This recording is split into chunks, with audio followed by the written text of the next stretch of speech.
新业率警政局为了满足安度10年人口嘅就业需求，学会会在去年前搭配政府短期就业方案，提供嘅227個職缺，已經材料部嘅開始做勢咧。公園高校面對強弱也唔好嘅建議，學會會預算會標出第二期嘅短期人力需求。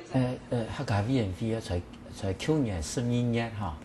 就配合行政院的政策。所以就用短期就业方式第一阶段第一期是127的，现在都已经上工了，已经上工。后来我发现反应浓厚，而且确实有需要所以在今年的1年又继续擴大。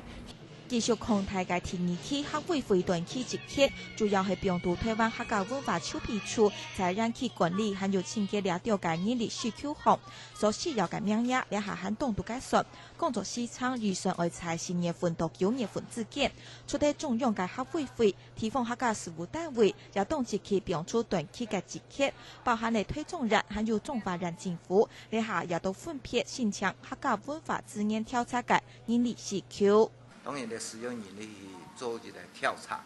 另一方面呢，一方面是講台灣客家文化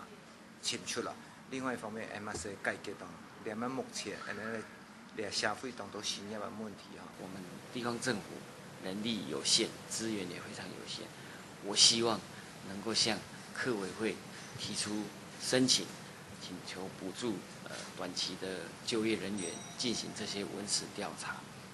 台關建嘅唔建議，唔但將影響感染工作機會，弄到疑問還有產業性嘅沙灘，在發展當也遇到困境。採用經濟也唔好嘅細節，運用半天數，客家沙灘韓國大草，也係學會推動重要嘅任務。當到客家沙灘差唔多有1000張嘅沙灘所以一方面用嚟鼓勵啲沙灘，本沙灘有機會嚟表演、培養人才，譬如客家博覽會。一共50年有400場嘅表演，除咗本地客家人才有表演嘅舞台。大型嘅博覽會雖然本客家文化沙灘有增建嘅舞台，不過整體嘅發展強調需要長期嘅關心還有規劃。相對來講，在新業率競爭國家勢退，新業嘅人出體透過政府政策，暫時減減新業壓力之外，針對自家嘅就業力，民眾還係為維持自家多多嚟充實，將做得還係有競爭力。客家新聞潘捷祿、汪小琪台北報道。